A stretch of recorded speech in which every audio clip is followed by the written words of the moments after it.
masing-masing. Senang ketemu lagi dengan kita dalam program Kejar Pak. Program Kejar Pak itu apa ya? Program Kejar Pak itu adalah program belajar mengajar pendidikan agama Kristen. Jadi hari ini sebelum kita memasuki kelas masing-masing, kakak undang teman-teman, adik-adik semuanya, kita mau menyembah Tuhan lewat puji-pujian kita. Kakak akan pimpin kita memuji Tuhan melalui video ini di rumah masing-masing. Adik-adik boleh tetap memuji Tuhan dan menyembah Tuhan. Kita akan mulai ibadah dan kelas kita. Kita angkat pujian Tuhan, aku rindu. Semua kak undang untuk turut menyanyikan pujian ini dan menyembah Tuhan. Katakan, Tuhan, aku rindu. Tuhan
setiamu.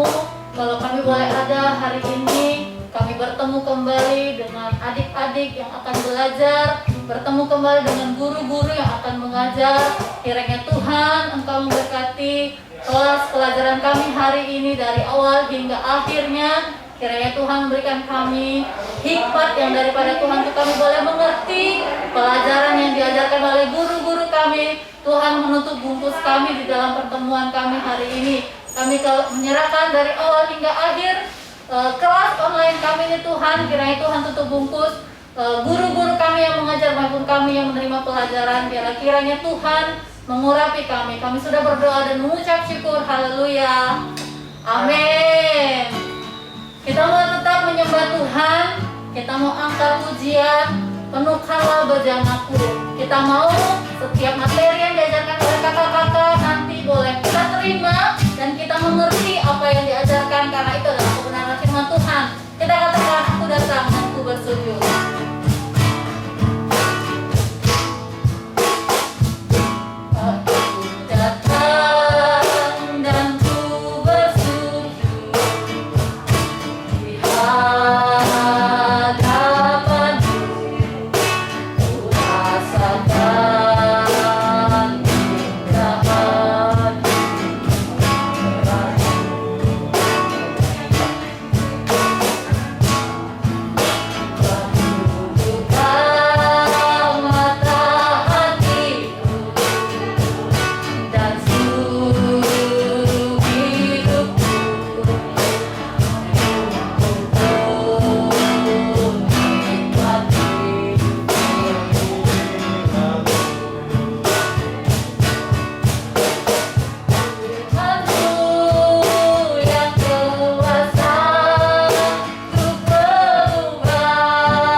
Menaikkan puji-pujian penyembahan kita, maka saatnya kita akan mengikuti mata pelajaran hari ini.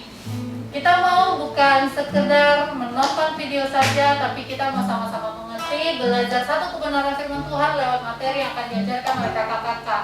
Oleh karena itu, sebelum kita benar-benar memasuki kelas masing-masing, yang kelas 1 bersama dengan gurunya, yang SMP bersama dengan gurunya, maupun yang SMA, dengan itu kita mengangkat satu pujian kembali sebelum kita memasuki pelajaran kita. Kita angkat pujian firman Tuhan ku dengar.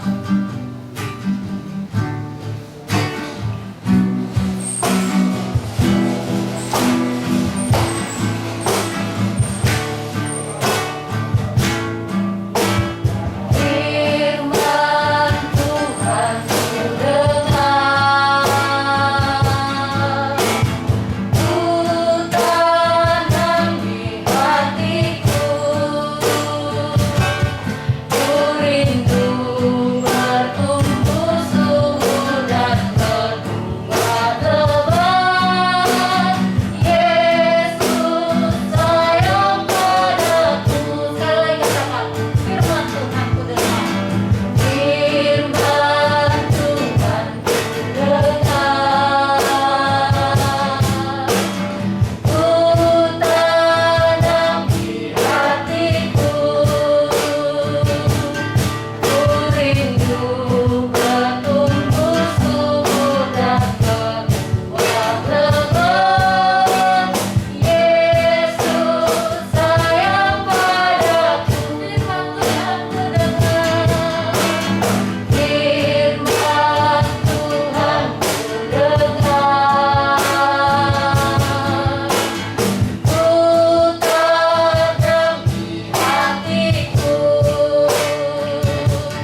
dalam kerajaan surga. Kami bersyukur Tuhan, dimana pada saat ini kami akan memulai kegiatan belajar kami. Biarlah ya Tuhan, Engkau yang memimpin kami, Engkau yang menutup bungkus kami semua dengan kuasa Roh Kudus-Mu. Kami menyerahkan pelajaran hari ini ke dalam tangan kasih Tuhan. Hanya di dalam nama Tuhan Yesus Kristus kami berdoa dan mengucap syukur. Amin. Amin. Selamat belajar. Tuhan Yesus memberkati. Shalom, selamat pagi adik-adik semua. Kakak yakin bahwasanya adik-adik semua tetap dalam keadaan sehat, tetap dalam situasi yang aman-aman saja. Adik-adik mungkin bertanya-tanya, siapa yang mengajari kita untuk kelas 8? Baik, ada pepatah mengatakan, tak kenal maka tak sayang, sudah kenal maka disayang-sayang. Perkenalan nama kakak Tria Matela Manua, biasanya dipanggil dengan Katri, dan kakak akan bersama-sama untuk adik-adik selama 1 semester ke depan untuk mengajari adik-adik dalam pendidikan agama Kristen untuk semester ini. Dan adik-adik, mungkin minggu lalu channel kita tidak bisa ditayangkan, dan mungkin ini perdana channel kita yang bisa ditayangkan, dan kakak berharap adik-adik semua dapat mengikuti pembelajaran melalui channel ini, dan adik-adik dapat memahami apa pelajaran yang kakak sampaikan. Nah adik-adik, minggu lalu kita belajar tentang hidup beriman, dan kakak sudah memberikan materinya di PowerPoint dan sudah kakak share di grup kita. Nah adik-adik, sekarang kita melanjutkan pembelajaran kita. Masih kita tetap dalam bab 1 tentang hidup beriman. Kita melanjutkan sekarang di bagian D, memelihara iman.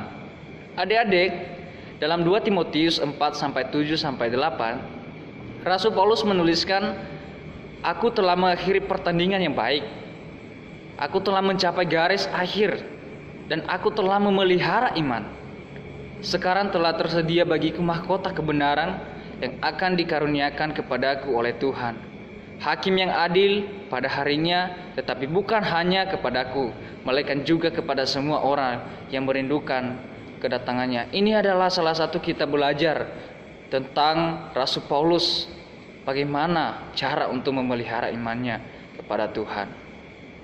Nampaknya di situ Rasul Paulus mencoba menggambarkan betapa beratnya upaya mempertahankan dan memelihara iman. Iman memang berat untuk kita pertahankan ketika kita tidak sungguh-sungguh untuk percaya, ketika kita tidak sungguh-sungguh untuk mengikuti kehendak Tuhan. Rasul Paulus menjelaskan sulit untuk mempertahankan dan memelihara iman itu. Ia tidak hanya memelihara iman dengan berdoa.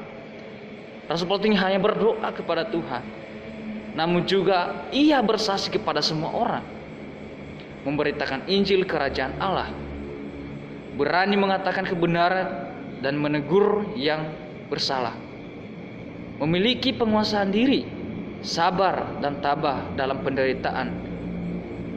Itu adalah salah satu bagaimana kita memelihara iman kita kepada Tuhan. Rasul Paulus sudah mengajarkan kita bukan hanya berdoa, namun intinya kita harus memberitakan Injil Kerajaan Allah kepada semua orang, berani mengatakan kebenaran dan menegur kesalahan, memiliki penguasaan diri, sabar dan tabah dalam penderitaan. Ini adalah contoh-contoh bagaimana Rasul Paulus memberitakan untuk memelihara iman kepada Tuhan.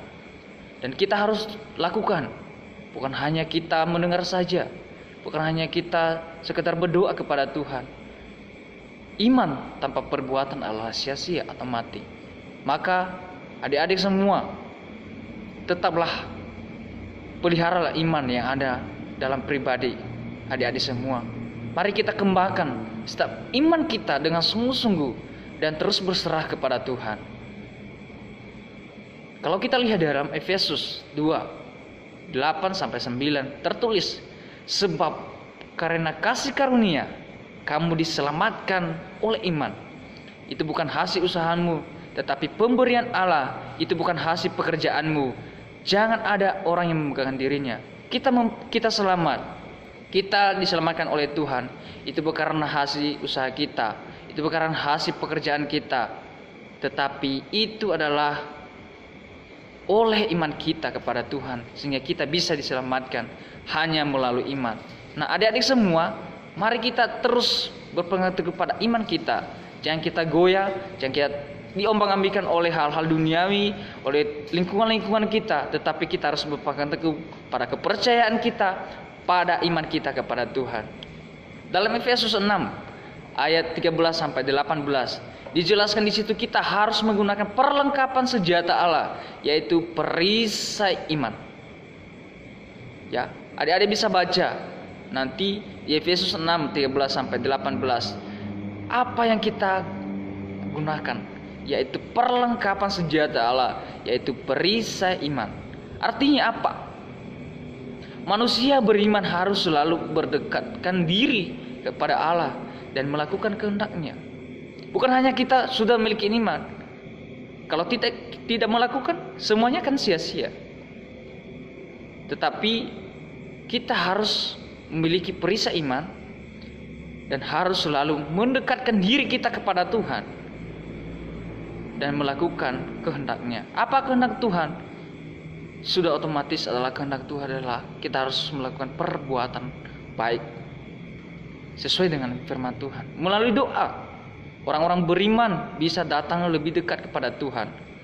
Orang menjaga relasi. Ya, kita juga adik-adik, kita harus juga menjaga relasi kita kepada Tuhan. Itu adalah salah satu tanda kita memiliki iman dan memiliki kepercayaan kepada Tuhan. Semakin kita akrab dengan Tuhan, sehingga Allah kita semakin kita kenal. Dengan doa kita dapat mengetahui apakah kehendak Allah dalam hidup kita. Itu adalah contoh-contoh yang diberikan Rasul Paulus dalam memelihara iman. Nah, adik-adik, mari kita telah memelihara iman yang kita miliki. Marilah kita mempergunakan apa yang menjadi tanggung jawab kita untuk memelihara iman. Rasul Paulus sudah menjelaskan kepada kita. Nah, adik-adik, sekarang kita melanjutkan di bagian F. Ciri-ciri orang yang memelihara iman. Nah, di sini kita banyak belajar bagaimana ciri-ciri orang yang beriman kepada Tuhan. Pasti kita semua manusia mempunyai harapan akan kebahagiaan sejati yang telah ditanamkan dalam setiap hati manusia. Kita pasti semua mendapatkan, mempunyai harapan, mempunyai kebahagiaan sejati. Harapan itu adalah suatu keinginan hati berdasarkan iman kita. Ingat, tanpa iman, maka manusia tidak akan mempunyai pengharapan. Harapan inilah yang membuat manusia bertahan menanggung segala macam penderitaan kesulitan hidup. Nah, adik-adik, dalam setiap kehidupan kita, pasti kita memiliki permasalahan hidup. Permasalahan kepada teman, permasalahan kepada keluarga, permasalahan kepada saudara, dan segala macam hal apapun permasalahan. Harapan, ingat, harapan yang membuat manusia bertahan menanggung segala macam penderitaan dalam kesulitan hidup. Karena pengharapan akan kehidupan kekal di surga. Harapan yang membuat manusia dapat berdiri tegak di tengah-tengah berbagai persoalan dan tantangan hidup. Siapa itu dan apa? Yaitu harapan kita kepada Tuhan, berharap akan kehidupan kekal, atas harapan kekal kita kepada Tuhan di atas kerajaan surga. Nah, adik-adik, bagaimana kita untuk memelihara iman? Bagaimana ciri-ciri orang kita belajar? Bagaimana ciri-ciri orang yang memelihara iman kepada Tuhan? Yang pertama, bijaksana dalam memposisikan diri di tengah krisis yang sedang dihadapi. Kalau kita lihat dari Daniel pasal 1 ayat 8, Sadrak, Mesak, dan Abednego memiliki iman bahwa pembuangan yang dialaminya memiliki dimensi pengajaran, sehingga mereka peka bagaimana seharusnya mengambil sikap. Itulah praktik iman mereka, yaitu tahu memposisikan diri di tengah-tengah krisis. Ketika mereka dalam pembuangan, mereka memposisikan diri mereka di tengah-tengah krisis yang mereka alami. Dan mereka tetap untuk berserah kepada Tuhan. Mereka tidak mau menyembah patung berhala raja, meskipun diancam hukuman berat. Mereka tetap berpegang teguh kepada Tuhan. Sebagai akibat dari ketaatan kepada Tuhan, mereka dicampakkan dalam apinya menyala. Namun Tuhan menyelamatkan mereka. Itu adalah ketika kita memiliki harapan kepada Tuhan, pasti Tuhan akan menolong kita, seperti dalam kitab Daniel ayat 1 pasal 1 ayat 8 ini. Tuhan menyelamatkan mereka. Hasilnya, raja pun takluk kepada Tuhan yang mereka sembah. Itu adalah ciri-ciri orang yang memelihara iman, bijaksana dalam memposisikan diri di tengah krisis yang sedang dihadapinya. Yang kedua, tetap menghormati norma sosial masyarakat. Kalau kita lihat dari konteks hidup Daniel dan kawan-kawannya di tengah lingkungan pluralistik atau berbagai macam, mirip dengan konteks Indonesia yang majemuk. Kita memiliki berbagai bahasa, kita memiliki berbagai agama, ras, dan memiliki adat yang berbeda-beda. Namun Daniel yang beriman tidak menjadikannya langsung menolak semua norma sosial masyarakat. Tidak. Tetapi Daniel mengikuti kebiasaan setempat dalam memberikan salam kepada raja, dan ia tidak keberatan ketika nama mereka diganti dengan nama Babel. Nah, adik-adik, dalam situasi ini kita memiliki berbagai bahasa.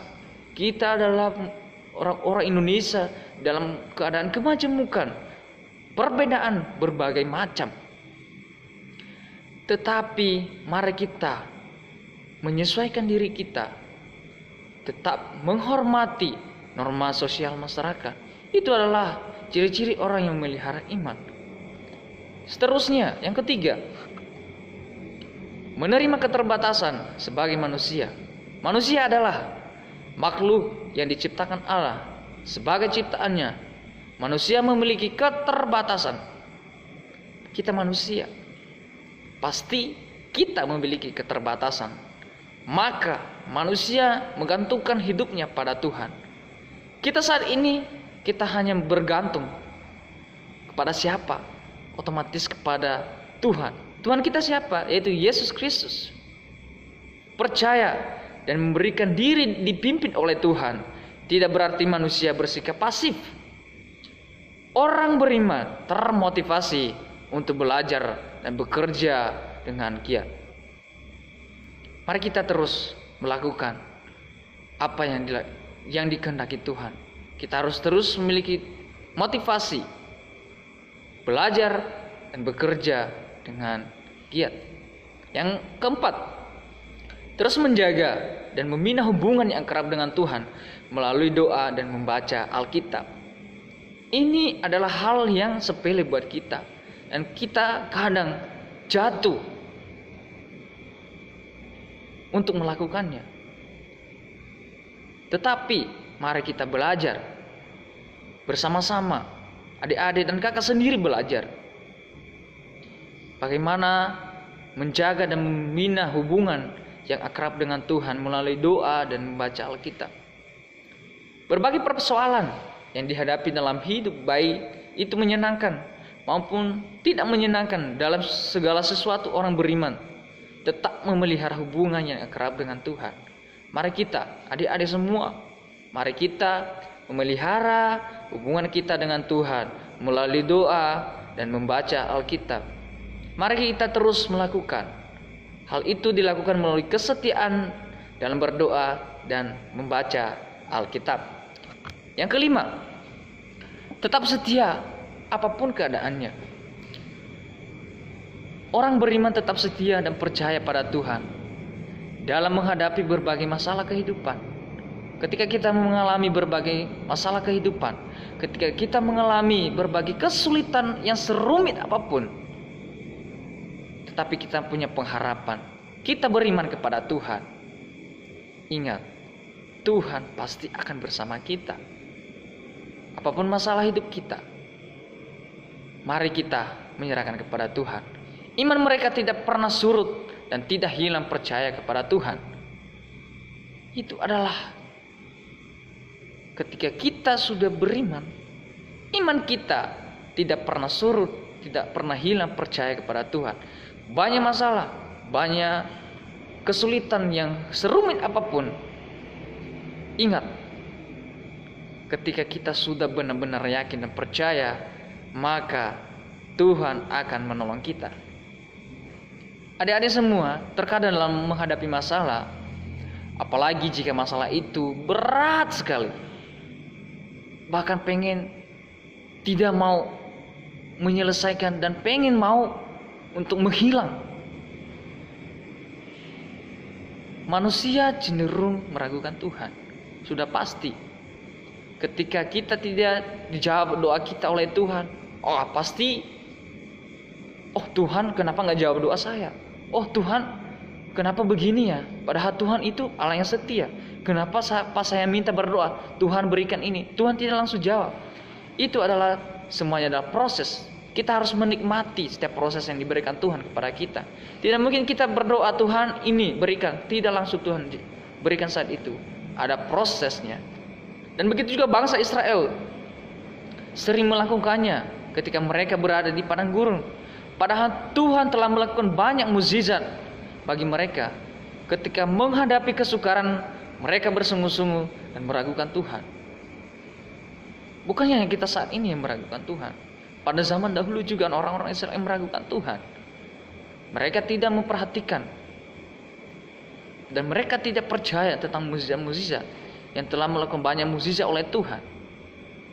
Ketika menghadapi kesukaran, mereka bersungguh-sungguh dalam meragukan Tuhan. Yang keenam, menerima baik buruknya peristiwa kehidupan sebagai kedaulatan Tuhan.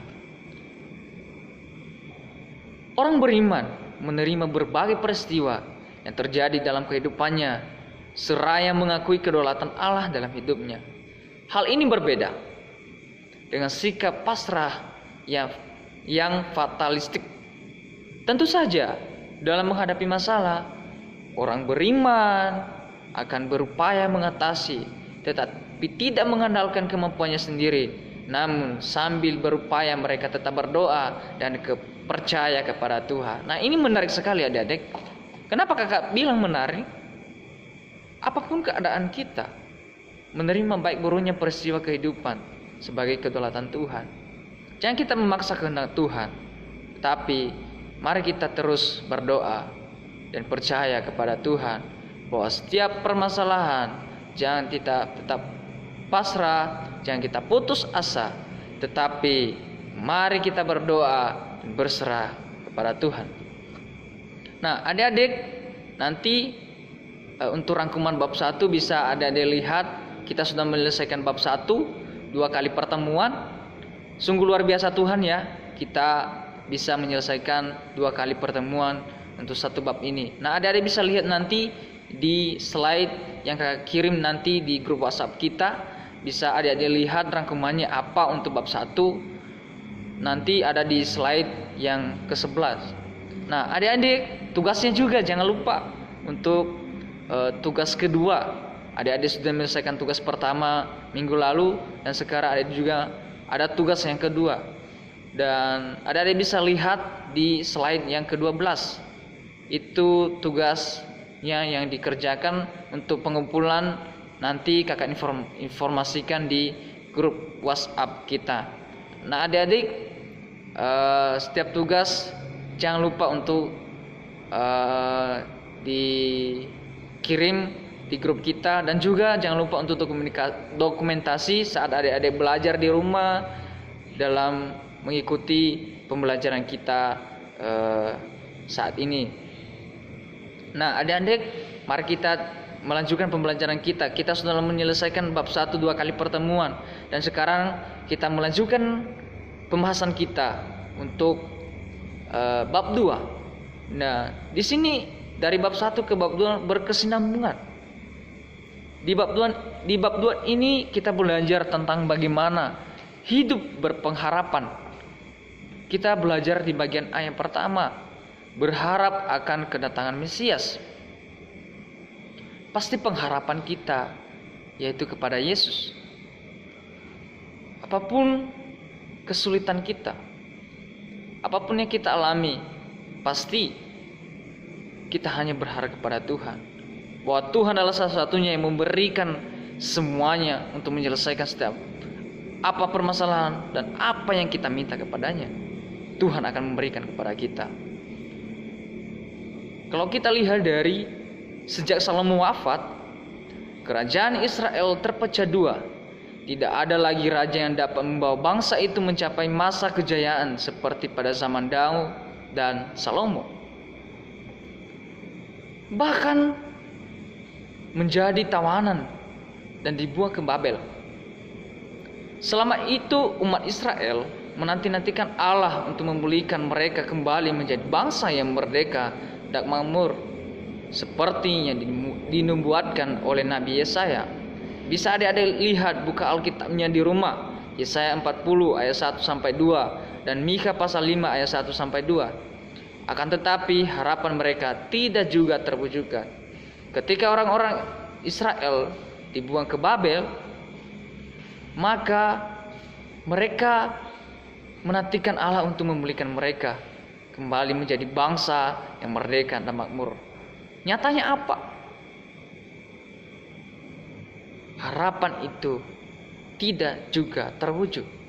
Maka saya ini adik-adik, mari kita berpengharapan kepada Tuhan. Mungkin orang-orang Israel pada saat itu mereka sudah berputus asa karena Tuhan tidak menjawab doa mereka, permintaan mereka. Dalam keadaan demikian, umat Israel terbagi menjadi dua kelompok. Kelompok yang pertama, mereka yang sudah kehilangan harapan dan kepercayaan terhadap janji Allah. Tidak sedikit dari mereka yang memilih untuk memberontak atau menjadi penjahat yang mengacaukan keadaan. Itu adalah kelompok yang pertama. Kelompok yang kedua, mereka yang masih percaya pada janji Allah dan tetap berpengharapan akan datangnya Sang Mesias yang akan membebaskan mereka dari tangan penjajah. Nah, ini kedua kelompok ini adalah, ada kelompok yang pertama yang kehilangan harapan, dan ada yang kelompok kedua adalah mereka yang masih percaya bahwa ada Mesias yang membebaskan mereka dari tangan penjajahan.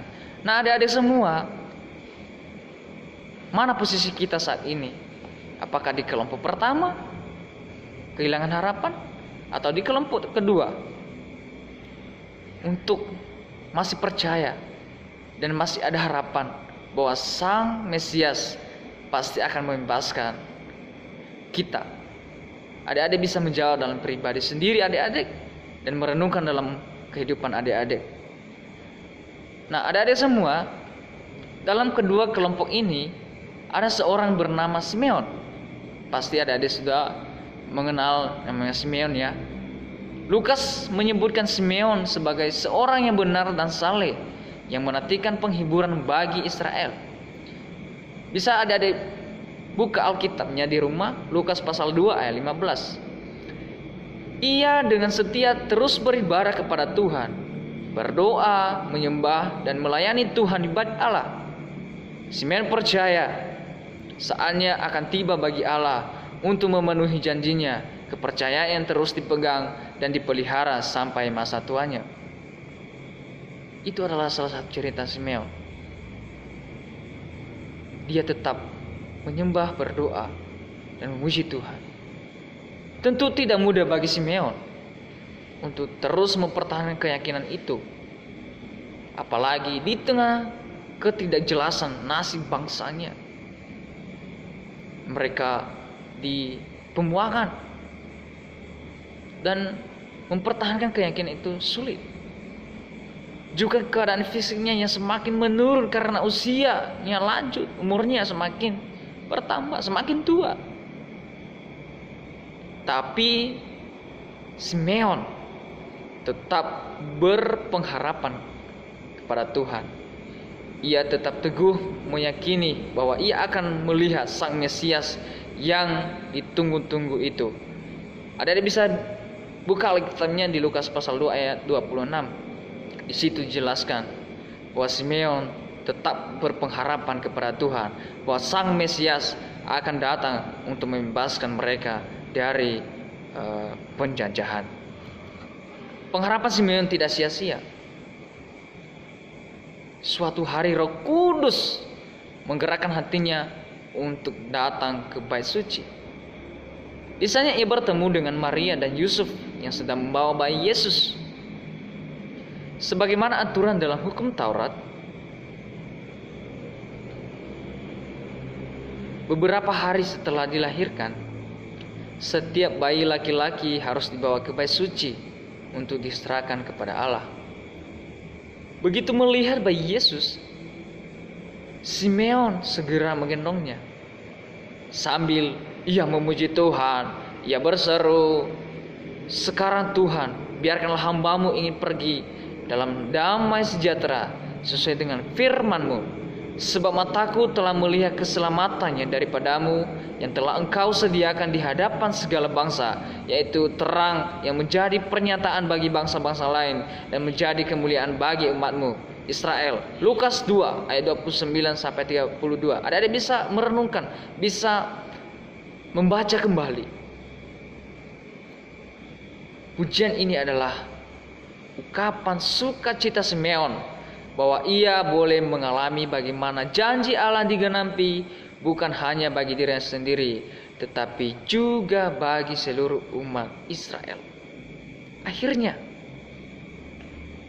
Simeon tidak sia-sia memberikan harapan kepada Tuhan.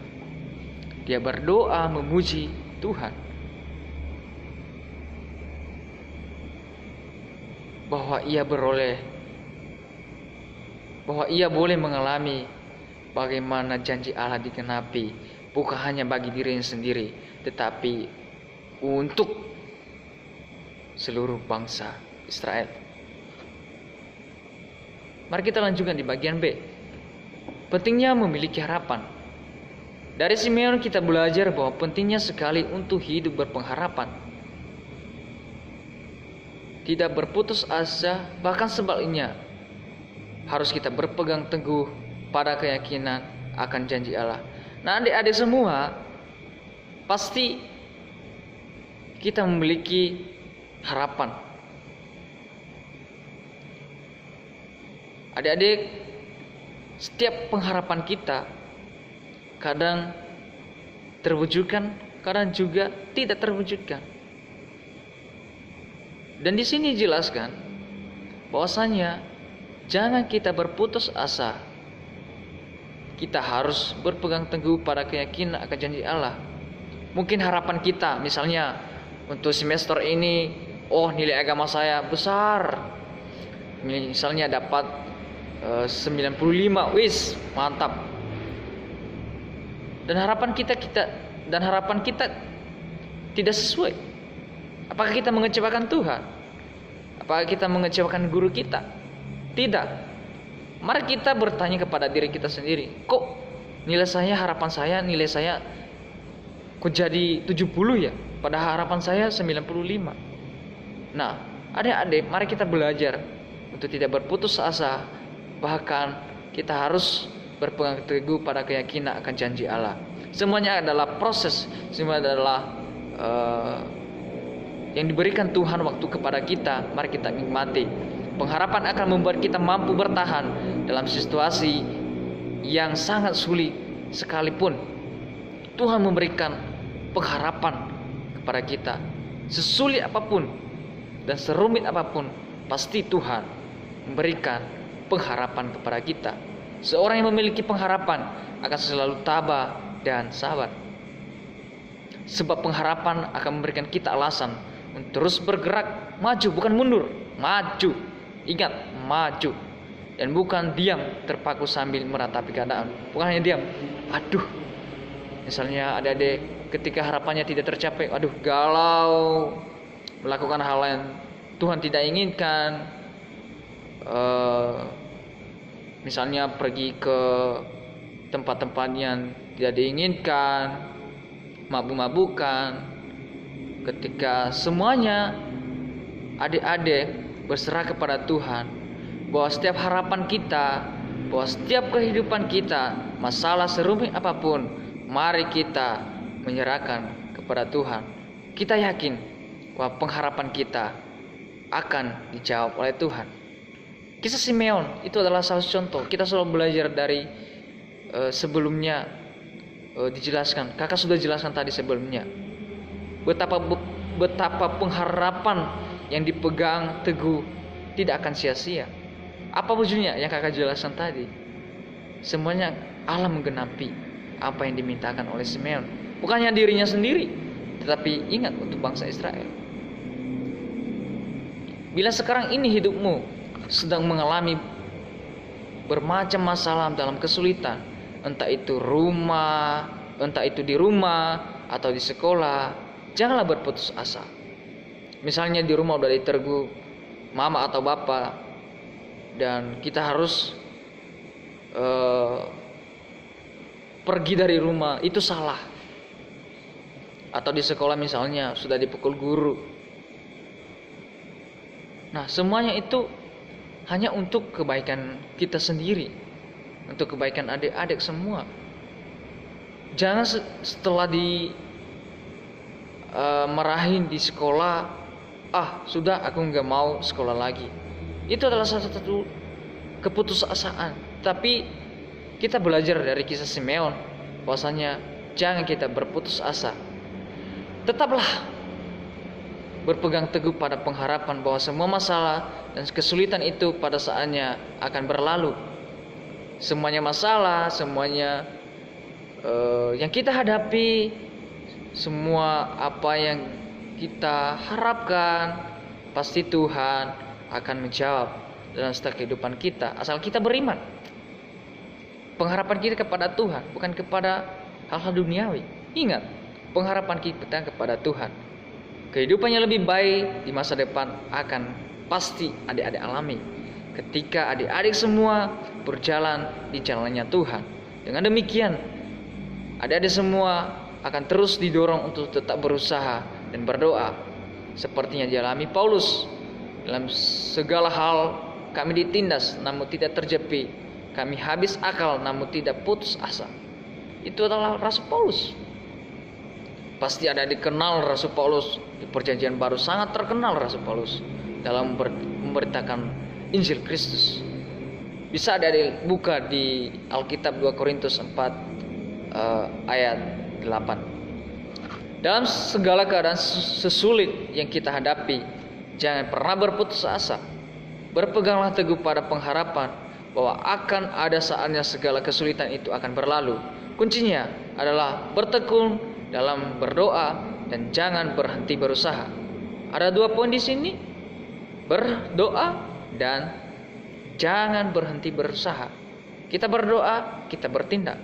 Kita berdoa, kita melakukan. Kita berdoa dan kita harus memberikan, dan kita harus bertindak apa yang kita minta kepada Tuhan. Itu akan membuahkan hasil yang sangat baik. Yakinlah adik-adik semua, pasti kita mendapatkan hasil yang baik. Tidak saja bagi diri kita sendiri, bagi diri adik-adik, tetapi juga bagi orang-orang di sekeliling kita. bapak mama kita, abang adik kita, saudara-saudara kita. Tuhan tahu yang terbaik untuk kita dan tidak akan pernah mengecewakan. Tuhan tidak pernah mengecewakan kita. Ya, adik-adik, Tuhan itu tetap setia kepada kita.